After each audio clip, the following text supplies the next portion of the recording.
Have another property guys. This is 3,000 square meters for 2,000 pesos per square meter. Nindot diri guys kay sudlunon na gyud. Gusto tag malinawon ang pagpuyo. So linaw kay diri. Naay mga kahoy daghan no. Paingon ta na dito. Kay 3,000 square meters man ni. So nindot kay ni kay daplin og karsada. 6 meters road right ubuin ni siya. So okay ni kayo.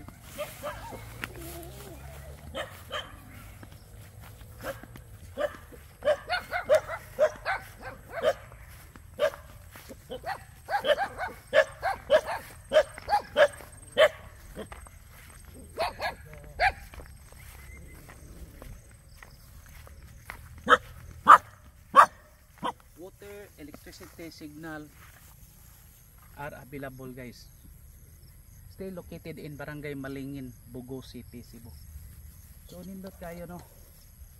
Super nindot ang atong property. Sudlunon siya, layo-layo sa mga silingan, pero nagsilingas dool tapad. So okay kayo. So kining baka di na apel sa baligya ha.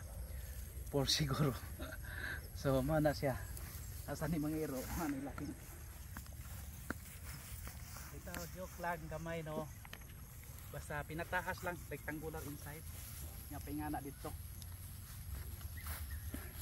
Nya mga kilid-kilid ani guys, di pang subdivide na pod ba. So nanagay mga future pod mga residential houses diri pohon.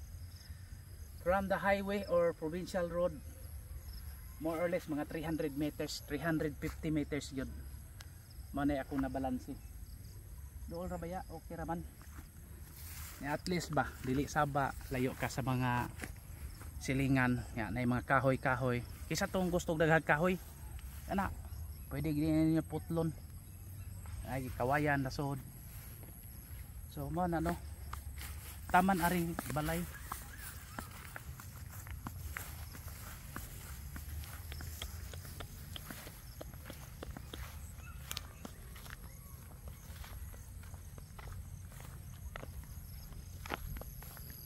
Kailan mo ang karsada guys oh ha. Ibutangan ng mga kuan. Kani ba? Nanay murag rendiro. So muna paingon na dito. Pero so nahagamay na ni sapa. So nindot kita magpigiri po diri. Basta wa na swine flu. So man ay problema diri kay gipang kuan, gipang swine flu ang mga baboy nila diri. So usa to sa una nga dati sila pigiri diri wa na sila kuan baboy diri.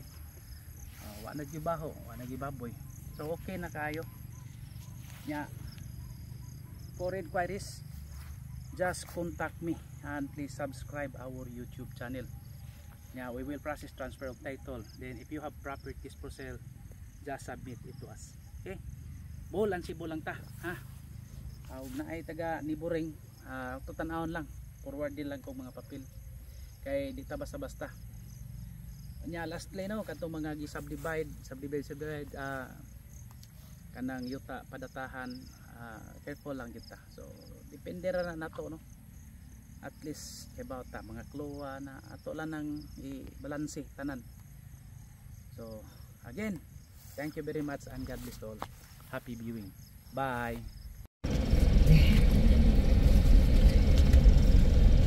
Yan na, naripengon.